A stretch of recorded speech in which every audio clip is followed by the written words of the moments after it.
Hola, muy buenas. Hoy vamos a hablar sobre un circuito con un transistor y un emisor común.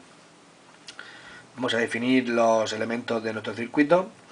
Tenemos una fuente de alimentación de 5 voltios, una resistencia que ya la he calculado, pero ahora veremos cómo se calcula.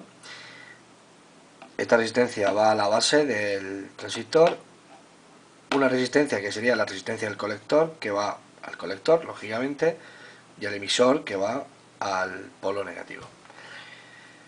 Bien, luego el transistor es un NPN 2N2222A. En el datasheet del transistor el fabricante nos da unos datos importantes a tener en cuenta, como puede ser la recta de carga.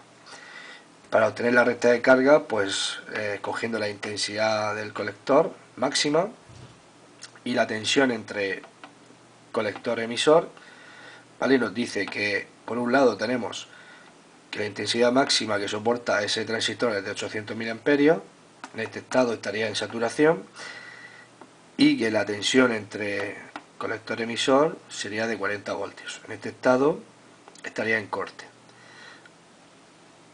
Bien, vamos a ver de dónde salen estas tres fórmulas. ¿Vale? Estas tres fórmulas se hallan mediante las leyes de Kirchhoff. Bien, ahora no lo voy a explicar por encima, pero no me voy a parar mucho. Es decir, de la primera fórmula saldría de la primera malla, es decir, partiendo de un punto tendríamos, siguiendo el sentido de la corriente que le he dado, ¿vale? Una intensidad que entran y dos que salen, ¿vale? Pues cojo una primera malla. Digamos que esta parte interior sería la malla 1.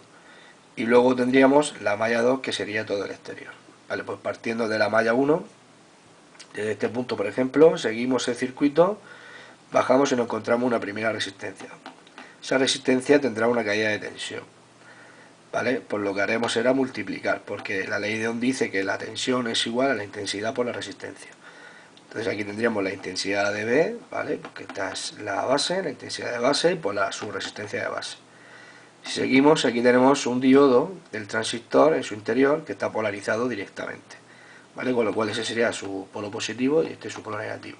Entonces aquí habría una caída de tensión, que suele ser aproximadamente de 0,7 voltios. Si seguimos el circuito, llegamos a la fuente. Y como tenemos el signo negativo, pues lo restamos, con lo cual sale restado. Menos V1, ¿vale? Todo es igual a 0, porque la caída de tensión entre esta resistencia, entre este diodo en directa y entre esta fuente, tiene que ser igual a 0. Bien, si seguimos la segunda malla, por el exterior, ¿vale? Nos encontramos, siguiendo por aquí, en el mismo punto, con otra resistencia. Esta es la resistencia del colector. Pues igual hay una caída de tensión, con lo cual la intensidad del colector por la resistencia del colector. Si seguimos, como el emisor está hacia el polo negativo, ¿vale? La caída de tensión se sumaría, más la tensión entre colector y emisor. Y llegando otra vez a la fuente, la restaríamos, todo eso igual a 0. Y una tercera fórmula que nos dice que la intensidad del colector, la intensidad que pasa por aquí, ¿vale? Sería igual a la beta, que es la beta o el HF que sale en los polímetros, es básicamente la ganancia del transistor por la intensidad que circula por su base.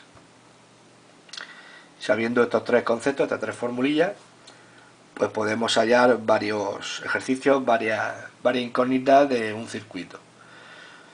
Bien, en nuestro caso lo que queremos hacer es poner aquí un diodo LED para que se encienda. En este caso lo que va a hacer es la intensidad de base controlar esa intensidad de colector que va a pasar por ahí. Es decir, habiendo una intensidad de base muy pequeña, vamos a utilizar el transistor como un amplificador de señal. Para ello deberíamos saber qué resistencia poner. Imaginar que no sabemos qué resistencia es esta, ¿vale? Aquí no lo sabemos.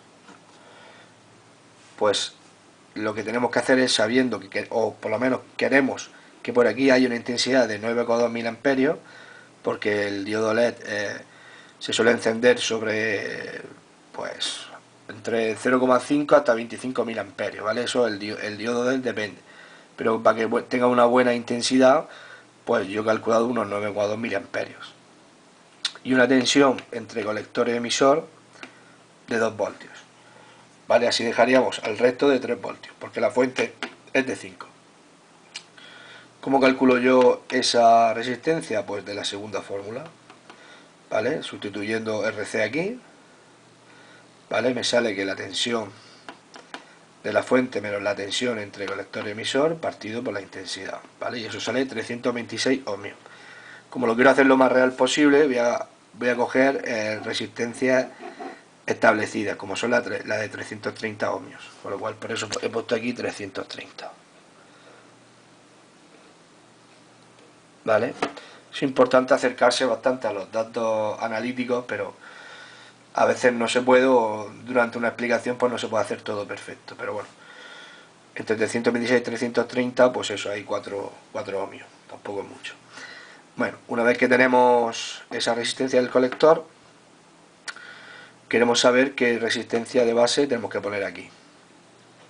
Bien, para ello necesitamos saber qué intensidad de base hay, porque no la sabemos, pero sí sabemos la intensidad del colector y la beta que nos la da el fabricante. El fabricante me ha dicho que tiene 300 de ganancia.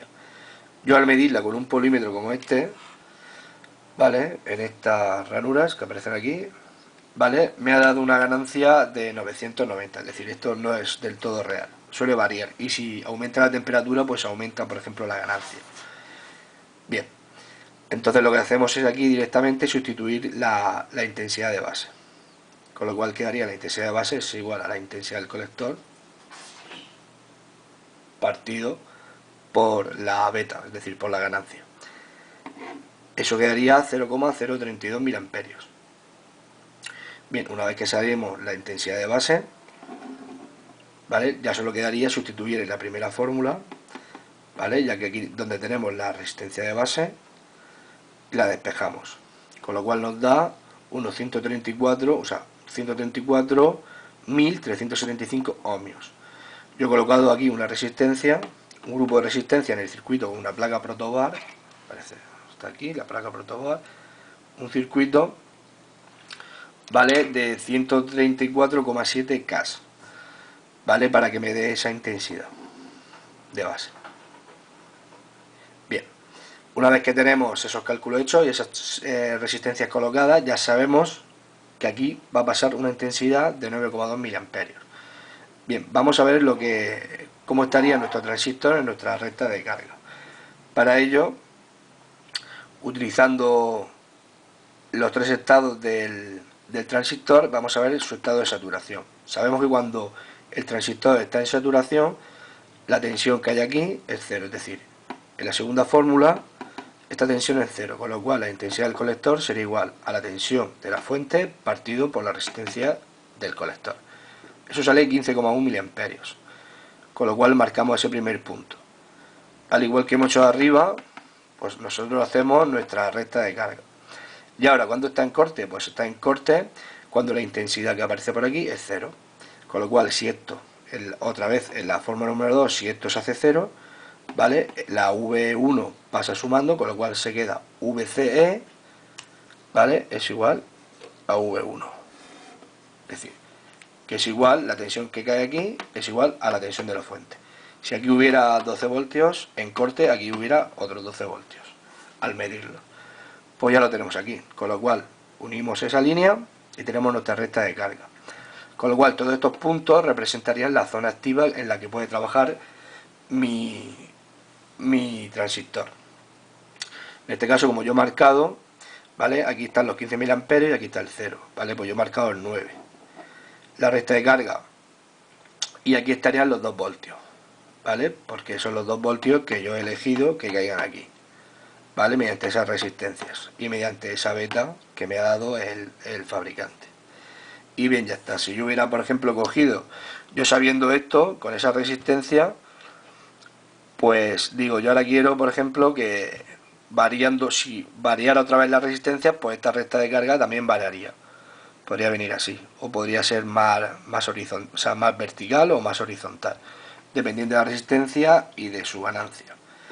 Bueno, esto es un ejercicio típico, no tiene mucho más explicación, y si queremos saber un poco más sobre transistores, pues intentaré darle un par de vueltas y de repasos a estos de los transistores para yo mismo ir experimentando